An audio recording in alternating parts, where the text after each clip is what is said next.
ଶନିଦେବ ଏବଂ ମହାଲକ୍ଷ୍ମୀଙ୍କ ମଧ୍ୟରେ କ'ଣ ପାଇଁ କଳି ଲାଗିଲା? ଆଜିର ଏ କାହାଣୀଟି ଆସନ୍ତୁ ଶୁଣିବା।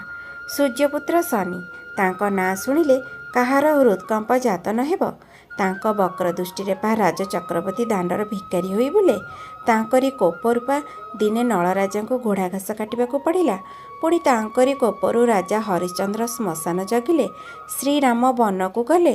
ଆଉ ଚଞ୍ଚଳା ମାତା ମହାଲକ୍ଷ୍ମୀ, ସିଏ ତ ଅଷ୍ଟଲକ୍ଷ୍ମୀ, ଆଦିଲକ୍ଷ୍ମୀ, ଗଜଲକ୍ଷ୍ମୀ, ସନ୍ତାନଲକ୍ଷ୍ମୀ, ବିଦ୍ୟାଲକ୍ଷ୍ମୀ, ବିଜୟଲକ୍ଷ୍ମୀ, ଧନଲକ୍ଷ୍ମୀ, ବୀରଲକ୍ଷ୍ମୀ, ଧାନ୍ୟଲକ୍ଷ୍ମୀ ରୂପରେ ସର୍ବ ଐଶ୍ୱର୍ଯ୍ୟ ପ୍ରଦାୟିନୀ, ସର୍ବତ୍ର ପୂଜ୍ୟା। ମା'ଙ୍କ କରୁଣା ହେଲେ ମନୁଷ୍ୟ ଅମାପ ଐଶ୍ୱର୍ଯ୍ୟର ଅଧିକାରୀ ହୋଇଯାଏ। ସେ ଶ୍ରୀକୁ ମଣ୍ଡନ କରିଥିବାରୁ ତାଙ୍କର ଅନ୍ୟ ନାମ ଶ୍ରୀ। କିନ୍ତୁ ମା ସ୍ୱଭାବେ ଚଞ୍ଚଳା। ସେ କେବଳ ସୂଚି ଓ ସଦାଚାରକୁ ଆଶ୍ରୟ କରି ରହିଥାନ୍ତି ଏବଂ ସୂଚି ସଦାଚାର ବିହୀନ ଜନକୁ ସେ ତୁରନ୍ତ ପରିତ୍ୟାଗ କରି ଚାଲନ୍ତି। ଦିନକର କଥା, ଶନି ତାଙ୍କ କାକ ବାହନରେ ଏବଂ ଲକ୍ଷ୍ମୀ ତାଙ୍କ ଉଲୁକ ବାହନରେ ବ୍ରହ୍ମାଣ୍ଡ ପର୍ଯ୍ୟଟନ କରୁଥାନ୍ତି। ବାଟରେ ଦୁହିଁଙ୍କର ସାକ୍ଷାତ ହୋଇଗଲା। କିଛି ସମୟ କୁଶଳ ବାର୍ତ୍ତାଳାପ ପରେ ଦୁହିଁଙ୍କ ମଧ୍ୟରେ କଥା ପଡ଼ିଲା ତାଙ୍କ ଭିତରେ କିଏ ବଡ଼। କଥାକ୍ରମେ ଯାଇ ଭୟଙ୍କର କନ୍ଦଳରେ ପରିଣତ ହେଲା। ଶନିଦେବ କହିଲେ, ମୁଁ ବିଶ୍ୱରେ ସର୍ବଦା ନ୍ୟାୟ ପ୍ରତିଷ୍ଠା ପାଇଁ ଚେଷ୍ଟିତ। ଯେଉଁଠି ଅନ୍ୟାୟ ଅନୀତି ଦେଖେ ସେଠାରେ ମୁଁ ତୁରନ୍ତ ଦଣ୍ଡବିଧାନ କରେ। ଏଣୁ ମୋର ଆସନ ତୁମଠାରୁ ଉଚ୍ଚରେ। ମହାଲକ୍ଷ୍ମୀ କହିଲେ, କେମିତି? ମୁଁ ଏ ସଂସାରର ପାଳନକର୍ତ୍ରୀ। ମୁଁ ସମସ୍ତ ଜୀବଙ୍କ ପଡ଼ିଦାତ୍ରୀ। ମୁଁ ସର୍ବ ଐଶ୍ୱର୍ଯ୍ୟଦାତ୍ରୀ, ସମସ୍ତଙ୍କ ସୁଖର କାରଣ। ମୋ ବିନା କ୍ଷଣମାତ୍ରେ ଏହି ସଂସାର ତିଷ୍ଠି ପାରିବ ନାହିଁ। ଏଣୁ ମୁଁ ବଡ଼। ଶନି କହିଲେ, ତାହା ଠିକ୍, କିନ୍ତୁ ତୁମର ବଡ଼ ଦୁର୍ଗୁଣ ହେଉଛି ତୁମେ କେଉଁଠି ସ୍ଥିର ହୋଇ ରହିପାର ନାହିଁ। ତୁମେ ଚଞ୍ଚଳା। ଆଉ ତୁମର ସ୍ଥାନ, କାଳ, ପାତ୍ରର ବିଚାର ନାହିଁ। ତୁମେ ଯେଉଁଠି ପାର ସେଇଠି ପ୍ରବେଶ କରିପାର। ଏଣୁ ତୁମେ ମୋ ଠାରୁ କେବେ ବଡ଼ ହୋଇନପାର। ମୋ ଆସନ ତୁମ ଉପରେ। ମହାଲକ୍ଷ୍ମୀ କହିଲେ, ତୁମେ ଏସବୁ ବୃଥା ଯୁକ୍ତି ବନ୍ଦ କର।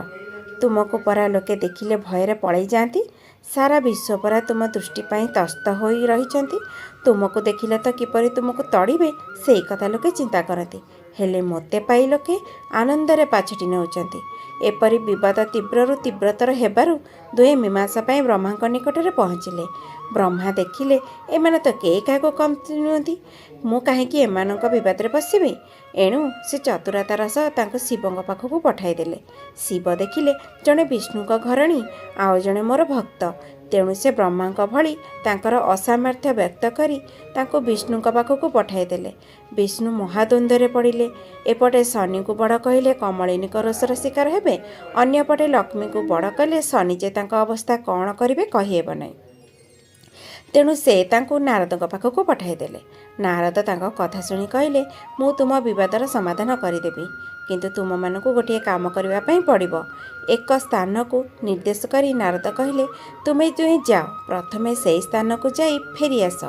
ଯେତେବେଳେ ସେମାନେ ସେହି ସ୍ଥାନକୁ ଚାଲି ଯାଉଥାନ୍ତି, ନାରଦ କହିଲେ, ବହୁତ ବଢ଼ିଆ, ବହୁତ ବଢ଼ିଆ। ବର୍ତ୍ତମାନ ତୁମେ ଦୁଇ ଜଣ ଯାକ ଏକାପରି ଲାଗୁଛ। ଶନି ରାଗି ଯାଇ କହିଲେ, ମୁନିବର, ଆପଣ କୁହନ୍ତୁ କିଏ ବଡ଼? ଇଏ ପିଲା ଖେଳ ଭଳି କ'ଣ ଆମ ସାଙ୍ଗରେ ଖେଳୁଛନ୍ତି? ନାରଦ ଅତି କୋମଳ ବାକ୍ୟରେ କହିଲେ, ତୁମେ ଦୁଇ ଜଣ କାହାରିକୁ ବି ମୁଁ ବଡ଼ ଛୋଟ କରି କହିପାରିବି ନାହିଁ, କିନ୍ତୁ ଏତିକି କହିବି, ଅତୀବ ମହାନ ଶନି ଚାଲିଯିବା ବେଳେ ଲକ୍ଷ୍ମୀ ମହାନ ଅଟନ୍ତି ଆସିବାର କାଳେ। ତେବେ ଶ୍ରୋତା ବନ୍ଧୁମାନେ, ଆଜିର ଏହି ସୁନ୍ଦର ଛୋଟିଆ କାହାଣୀଟିକୁ ଏଇଠି ଶେଷ କରୁଛି। କାହାଣୀଟି ଆପଣମାନଙ୍କୁ କେମିତି ଲାଗିଲା କମେଣ୍ଟସ୍ ମାଧ୍ୟମରେ ଜଣାଇବାକୁ ଅନୁରୋଧ। ଭଲ ଲାଗିଥିଲେ ଭିଡ଼ିଓଟିକୁ ଲାଇକ୍ ସେୟାର କରିବା ସହିତ ଚ୍ୟାନେଲକୁ ସବସ୍କ୍ରାଇବ୍ କରିବାକୁ ଜମାରେ ବି ଭୁଲିବେନି। ପୁଣି ଆସିବି ଏକ ସୁନ୍ଦର କାହାଣୀ ସହିତ। ସେ ପର୍ଯ୍ୟନ୍ତ ବିଦାୟ ଦିଅନ୍ତୁ। ଧନ୍ୟବାଦ। ଜୟ ଜଗନ୍ନାଥ।